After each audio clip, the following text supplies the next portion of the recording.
Alright, Survivors DCC Free Fire Indonesia Master 2024 Grand Final di ronde kelima. Map Purgatory pesawat berasal dari arah Pulau Mothouse menuju ke arah Fire Brigade Tumbuhan Malas. Bener banget, ini cukup menarik ya karena EVOS lagi-lagi turun di tempat yang sama dan RRQ sekarang mereka milih untuk ada di Skilots. Ini kalau misalnya kita lihat pergerakan dari EVOS mungkin mereka udah langsung nyebar, cari lootingan yang cukup enak untuk setiap membernya. Tapi mereka harus hati-hati karena di jalan mereka kalau misalnya mereka ke Crossroad ada Onyx, kalau misalkan mereka coba ke arah Fields atau Skilots mungkin mereka bakal ke Mararki. Sementara beberapa tim yang lain udah ada yang numpuk di Brasilia dan juga udah ada yang ngambil pulau bawah. Ada 3 tim yaitu Louvre, BTR dan juga First Rider. Dan ini dia lagi-lagi perang gengsi pun terjadi di arah tengah map. Limzi harus kehilangan satu temannya tapi ditukar juga. Oh my god, Limzi juga bakal menyusul temannya sepertinya kembali ke arah lobby. Apakah ini bakal menjadi petaka untuk The Prime yang memang lagi memuncak-memuncak Nightmare. Langsung dilantakan oleh Nightmare yang akan siap menjadi kesatria mimpi buruk untuk tim yang berani macam-macam terhadap mereka. Terlihat tersisa satu saja player dari The Prime yang sudah tidak mungkin join the battle. Early class yang kurang begitu bagus untuk The Prime. Mengingat mereka kalau gak salah masih ada di 5 atas ya untuk klasmen sementara. Dan ini bakal jadi satu hal yang tricky kalau misalkan para main The Prime pun pengen cari placement karena tersisa satu orang di lain pihak. Di sini Bos Nightmare udah dapetin 3 kill sekalipun harus kehilangan satu player. Nah itu yang akhirnya sebenarnya jadi nggak terlalu cuan juga untuk mereka ya pada akhirnya ya. Karena kalau kita bicara Purgatory sendiri memang nantinya itu cenderung fight open field. Open field tuh butuh member yang lengkap, butuh member yang banyak. Ketika lu kehilangan satu member itu nanti impactnya kerasa banget. Dan kita lihat berpindah sekarang ke arah Lumbermill sudah ada lebih dari satu tim yang mengisi area tersebut dan membagi posisi dengan cukup kompleks ya Pak ya. Benar-benar, ini harusnya First Rider bakal ketemu tim lain yang tadi udah turun di pulau bawah ya. Udah ada Louvre dan mereka bakal ketemu sama tim nomor 1. Tapi Bigetron. Tapi kalau menurut gua sendiri sih harusnya dengan mobil yang dimiliki oleh para pemain Rider mereka bakal cabut dari pulau dengan cukup enak ya. Betul. Dan ternyata adalah ini dia Bigetron dengan Louvre Kings yang memang lagi terseok-seok saling tatap menatap juga. Tapi kalau kita perhatikan setup yang dimiliki oleh Bigetron boleh gue bilang cukup bold dan ada yang gak kalah menarik juga di sini. Venom mencoba sneaky tidak terdeteksi untuk mendekat bersama dengan kawannya itu Gits Pak. Benar, dan ini Venom udah naik ke atas, harusnya dia bakal nunggu temannya dulu sebelum masuk atau enggak dia cuma mastiin keadaan aja ngetes kayak gini sebelum mereka memutuskan untuk akhirnya ngeras ya. Karena kalau misalkan Venom di sini keculik dan bisa di end langsung itu bakal bahaya banget. Dan lu lihat di sini Venom udah masuk sendirian kayaknya dan udah ada temannya benar. Ini pergerakan yang bagus, langsung aja diras begitu aja. Bakal coba langsung diras, sudah jatuh satu orang Kapten J. Udah disusul satu tukar satu. Ancam bakal jadi target selanjutnya. Masih ada Gits bersisa dengan Venom. Oh my god, menyisakan Venom yang sekarang. Breaking akan mengalami mimpi buruknya lagi dan lagi karena dia harus tusun lagi dan lagi juga. Sayang sekali lo Breaking.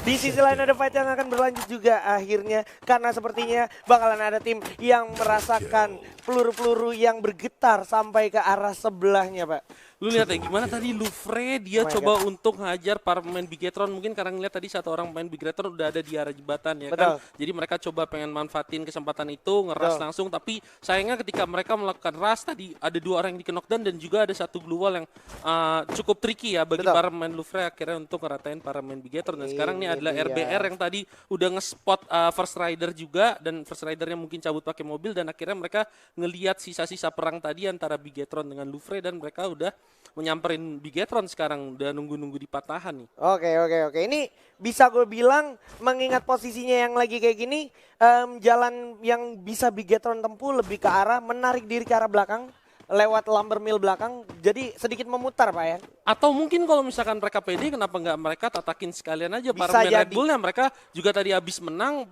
ngelawan Louvre, mereka komplit dan mungkin mereka dapat lootingan yang cukup oke dari para pemain Louvre. Kalau mereka pengen memang membuktikan mereka keras gitu ya. Karena kita bicara Bigetron Beat sama Red Bull Rebellion yang udah beberapa kali gesekan dan sering kali diunggul oleh Bigetron Beat juga gitu. Ini menjadi satu bisa dibilang proud juga untuk mereka ya. Plus ditambah ini tinggal 2 ronde yang tersisa. Betul. Ngumpulin poin sebanyak-banyaknya, nyari kill-kill di awal. Apalagi kayak misalnya, mereka udah nge-spot tim. Gue juga tadi habis menang dapat lootingan. Ini adalah kesempatan yang lumayan bagus juga bagi Bigetron itu sendiri untuk nambahin kill lagi yang udah mereka dapetin 4 tadi. Yes, mengingat satu orang udah terdeteksi maka langsung dieksekusi habis oleh teman-teman dari Bigetron Beat. Satu orang udah jatuh, itu Zay. Bakal coba ditolong oleh Mr. Home, tapi bakal coba dibuka dulu jalan dan tapi Regar juga udah membuka jalan dengan satu keluar dan juga MP5 di tangan. Bakal coba diterobos oleh Maybe, maju ke depan, langsung diterobos saja jatuh satu orang Zay. Sana udah gak bisa ketolong lagi, bakal coba diajak, diterobos juga jatuh. Masih di belakang ada Kelvin dan juga Zico. Bisa apa mereka di belakang di posisi yang cukup jauh dan Zico menjadi orang terakhir dan itu dia Red Bull Rebellion harus menyusul Lufre King ke arah lobby di posisi ke-11. Mantap banget Bigetron manfaatin momentum mereka habis ngeratain Lufre, datang RBR tapi percaya diri yang udah dimiliki oleh Bigetron akhirnya ngebantu mereka untuk bisa natakin RBR tadi ya. Dan ini dia 2 orang yang sudah terkena dan gitu saja. Untungnya masih sempat mendapatkan momentum untuk merevive di sepersekian detik yang tersisa. Karena kalau kita perhatikan di sini Aerowolf sepertinya tidak memiliki kesempatan yang sama. Dia harus kehilangan base di sini.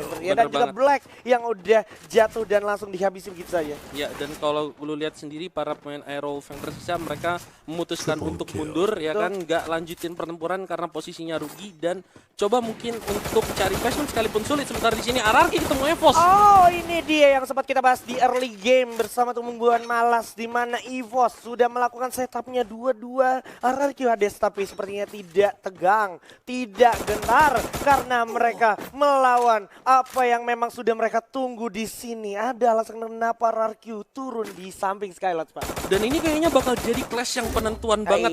Kalau misalkan di sini RRQ rata, RRQ bakal bisa dikejar sama tim-tim lainnya dan EVOS juga masih punya kesempatan mungkin untuk jadi peringkat 1 di akhir ronde ke-6 nanti. Sudah langsung dibuktikan oleh Kapten Sam 13 berhasil mencuri 1 kepala dari RRQ Hades yang memang sudah akhirnya dieksekusi dan ini menjadi satu angin segar tentunya untuk EVOS. Artinya EVOS masih bisa melewati tempat ini dengan cukup aman karena pada akhirnya RRQ-nya sendiri lebih milih untuk menarik diri, Pak. Benar-benar, dan ini adalah salah satu strategi yang kalau menurut gua bagus banget apalagi dimiliki oleh tim seperti EVOS yang lagi berjuang struggle untuk cari poin dan yang mereka incar juga main-main yang mereka incar adalah peringkat pertamanya langsung karena dengan lu ngincar tim peringkat pertama abis itu bisa ngetusunin itu berarti mereka cuma dapat 0 poin dan kesempatan lu buat ngejar poin bakal jauh lebih besar. Betul, lebih tepatnya gesernya bukan cuma dari segi poin tapi dari segi placementnya, Pak ya. Benar. Di atas. Dan kalau kita berpindah sedikit Bigetron yang tinggal 2 poin kill lagi setara dengan Buya. Ini bakalan bertemu dengan satu tim lagi di depan yang bisa gue bilang bakalan menjadi tumpuan juga nih untuk Bigetron, Pak ya. Bener banget, tapi kita harus ingat yang mereka temuin adalah Boss Nightmare yang tadi juga udah ngeratain 3 orang dari pemain The Prime. Dan ini juga kayak 2 tim yang lagi menang early clash dan mereka bakal clash ketemu sekarang satu sama lain dan ini bakal lumayan nentuin gimana caranya mereka dapat tambahan pundi-pundi point kill. Sementara kita lihat tadi yang baru aja kita omongin The Prime ternyata tereliminasi oleh tim Aura. Ini cukup menarik dan mencuri perhatian kalau gue lihat pergerakan dari satu tim yang akan bergerak mendekat dan udah ada setup yang tidak biasa lagi-lagi EVOS doing EVOS things ya kan, pembagian posisi yang cukup rapi dan cukup jauh karena segitu konsistensi dan juga konfidensial dari mereka ya. Bener banget nih mereka coba untuk masih ngelihat pergerakan dari para pemain RRQ karena menurut gue kalau misalnya di sini RRQ bisa diratain kayak yang tadi udah kita bahas, EVOS bakal punya peluang yang cukup oke. Tapi kalau misalnya kita mental sedikit ke tengah ke arah Brasilia, di sini ada BTR dan juga Boss yang tadi udah lihat-lihatan, tapi Aura juga udah datang ada di tengah-tengah mereka dan ini tinggal gimana siapa yang bisa manfaatin pergerakan tim lebih dulu dan jadi orang ketiga manfaatin momentum itu yang bisa dapetin kill lebih cuan untuk match 3 arah ini. Ini dia tim-tim yang memang cukup panas, hot-headed, bakalan berjibaku. Tembakan pun sudah berbunyi, satu orang udah jatuh, satu tukar satu, Ikam ditukar oleh seorang Piu langsung begitu saja. Apakah Boss Nightmare di sini akan mencari keuntungan? Ternyata tidak, mereka lebih memilih mencari aman dan mencari kompon berikutnya untuk dijadikan satu checkpoint Pak ya. Dan ini adalah hasil dari apa yang udah dibilang sama lu di awal, gimana mereka kehilangan satu member. Yes, mereka dapat 3 kill tapi mereka kehilangan satu member. Jadi ketika mereka harus clash dan mungkin ngelihat beberapa tim sekaligus, mereka nggak terlalu percaya diri untuk clash di awal karena masih tersisa 9 tim, dan itu bakal jadi buruk kalau misalkan mereka tereliminasi. Yes, dan ini akhirnya bakalan jadi sedikit dramatis nih karena perlahan tapi pasti auranya mulai mendekat, Bigetron-nya mulai teroffense ya kan, dan mereka udah cenderung mulai terpojok. Udah ada satu grenade yang memakan 2 korban sekaligus, sepertinya bakal langsung diterobos aja. Ini dia formasi Patracer, Aura Fire bakal langsung naik ke lantai 2, langsung tembak dengan satu jump shot ya. Oh my god, jatuh satu orang deadly, tapi masih ada Amek siap maju ke dalam, dilemparin grenade terbanyak banget dari arah bawah. Bersiap dengan teman-teman Piu, maybe ada di bawah, bakal coba turun dulu, tapi di bawah masih ada Piu juga. Sementara ini maybe adalah harapan terakhir dari Bigetron, mampukah maybe selamat, karena kalau lihat lawan maybe adalah 2 orang Maybe sekaligus. yes, maybe not. Oh my god, kita bisa lihat sesaat lagi ternyata maybe no. This is it, Aura Esports. Dengan, wah, gila sih. Luar biasa banget ya, kayak Yeah. di patch sekarang tuh manfaatin granat masak itu adalah salah satu cara yang bagus untuk nembusin rumah-rumah tingkat Yes. ya kan. Dan lu lihat tadi gimana yang dilakuin Aura, granatnya langsung kena 2 orang. Yes, emang ada pergerakan yang bagus sendiri dari Bigetron di mana mereka langsung nutup jalan tangga lewat blue wall karena mereka tahu mereka bakalan diras, tapi ternyata spam granat yang dilakukan oleh pemain Aura juga cukup baik dan akhirnya para pemain Aura yang lain bisa nyamperin pemain Bigetron. Tersisa maybe tapi dia akhirnya harus rata juga. Maybe no for today. Maybe karena, no for today. Karena memang sebenarnya yang tadi kita bahas pas dia baru bertemu dengan Bos Nightmare sedikit lagi, dia butuh 2 poin lagi untuk mendapatkan poin setara dengan Buya. Ya. Tapi sepertinya maybe no for today, dan ini malah kita lihat juga di ronde keempat tadi tuh ternyata sudah ada man of the match-nya yaitu Onyx Jars. Dengan total perolehan 6 poin kill yang bisa saja itu jadi 7 kill kalau seandainya dia nge-kill satu kapten ini ya Dark Call tadi kalau nggak salah di First Rider, tapi sayangnya dia harus terkena oleh ini ya. Dan First Rider. Onyx Olympus sendiri sekarang mereka ada di dalam posisi yang masih komplit ya kan. Mereka Betul. masih bisa untuk nyari orang, dan di sini udah ada senjata yang luar biasa ya. Luar biasa. Yang bisa dipakai untuk 1 lawan banyak ya kan, Betul. pelontar, dan ini akan ngebuka peluang banget bagi Onyx kalau misalkan entah mereka harus ngedefense kalau zonanya ke arah mereka, ataupun kalau misalkan mereka harus masuk ke dalam zona coba untuk nabrakin tim-tim yang udah berlindung di dalam compound dengan adanya pelontar dan juga granat. Dan kita lihat di sini bahkan ada 6 medic dan juga 6 glue wall. Ini bakal jadi modal yang bagus banget bagi Onyx Olympus untuk bisa berjaya di ronde kelima inilah. Yes, but then again, ketika kalau kita bicara pelontar atau M79 tadi udah dipraktekin juga sama EVOS Esports, pelontar bakalan efektif banget di mid game, dimana semua tim belum semuanya benar-benar mempentingkan dari segi fast, dari segi helm. Tapi kalau kita udah bicara late game, purgatory, dimana saling berjauhan satu sama lain, ini chance-nya untuk lu dapet fast lebih besar tuh ada di late game. Dan biasanya purgatory memang masuk ke arah late game. Kalau sampai Onyx masih menahan pelontar mereka ke arah late game, gue rasa mereka harus pertimbangkan lagi, karena gue yakin nggak bakalan jadi one shot one kill, Pak. Yes, benar, emang nggak bakal jadi one shot one kill, tapi kita harus ingat juga pelontar tetaplah pelontar. Tetaplah pelontar. Satu pelurunya itu bisa ngenain beberapa orang sekaligus, Yes. ngasih efek sekarat. Dan jangan lupa juga permainan granat masak yang ada di patch ini juga bisa memaksimalkan damage dari pelontar sekalipun musuhnya udah punya fast yang cukup untuk nahan pelontar untuk gak one shot one kill. Yes, totally agree. Bersama dengan tumbuhan malas, dimana kalau kita lihat sekarang juga First Riders akhirnya lagi-lagi kalau kita perhatikan First Riders cukup berani, boleh gue bilang, mengambil komitmen untuk mendapatkan zona tengah. Tapi kembali dari yang tadi kita lihat sampai detik ini First Riders masih kayak kehilangan tempo ketika ada satu kontestan datang mencoba ngambil komponen dia, sampai akhirnya dia terwepot dengan begitu cepat, Pak. Ya, tapi kalau misalnya kita perhatiin juga sekarang First Rider, kita lihat di pemain-pemainnya ya kan udah ada punya Medi, punya Blue Wall, dan armor sama helmnya juga level 4 itu bagus, dan kita bakal lihat flash. Yap, udah ada Pac-Man yang berhasil menculik satu orang Amek, langsung ditukar aja oleh seorang Guns, juga bagus banget, tapi Amek nggak bakal dikasih hidup dan di revive kembali oleh kawan-kawan dari Aura Esports yang sudah mengkoleksi 5 poin kill, menyisakan Guns sama Piu aja. Chanzu sudah di depan mata dengan double barrelnya masih ditunggu aja, sementara Legalot juga siap mengincar area belakangmu. Guns bakal dipantau dari jauhan.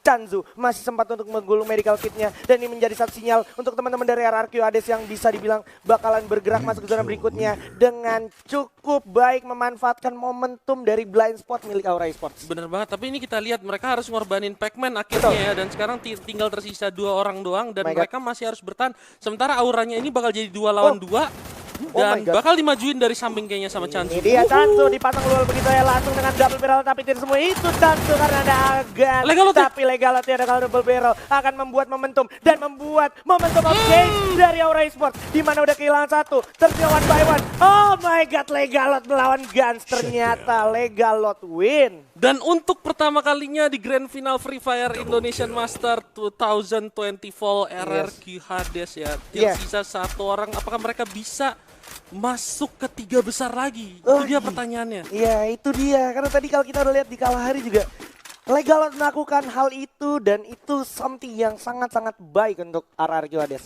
Yes. Wah. Ini benar-benar mind blowing banget. Apalagi kita dari tadi belum lihat eksistensi EVOS, karena EVOS sepertinya baru bakalan turun gunung nih di arah atas nih, ya kan?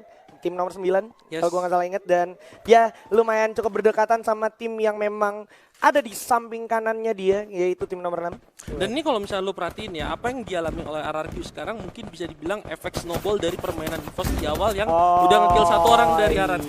Ini dia ada baby dari Lingxi Bos yang udah harus terpojokan oleh pro yang datang dari arah EVOS Esports. Bakal coba di grup terlebih dahulu, coba recover, coba revive, tapi di bawah juga udah ada teman-teman dari Onyx Olympus yang udah siap dengan gluol-gluolnya dan juga tembok-temboknya yang memang sengaja dibuat untuk menahan pergerakan tim yang ada di area higher ground. Jars dikirim menjadi orang yang memang paling depan untuk memantau, tapi di sisi lain ada Baby berhasil dapat di tertib. Malah diajar ya Haide dan juga Riza oleh Souza begitu saja, dan Baby berhasil meletakkan 2 player EVOS sekaligus begitu saja. Dimana kalau kita lihat Mr. 05 kehilangan setengah darahnya, Abu masih sempat revive. Dari sisi lain Vince berhasil didapatkan begitu saja oleh seorang Jars. Yes, dan akhirnya EVOS harus kehilangan Sam 13 dan ini masih ada clash lagi antara Lynx dengan EVOS, tapi dari belakang Jars. Ini dia Jars Israel dengan 1 peluru pelontarnya dengan 4 poin yang udah diamankan, dan juga Moskil tadi di ronde keempat bakal membuktikan sesuatu seperti yang dari Onyx Olympus, dimana kalau kita lihat 15 detik lagi juga akan terjadi sesuatu yang bisa menjadi bencana untuk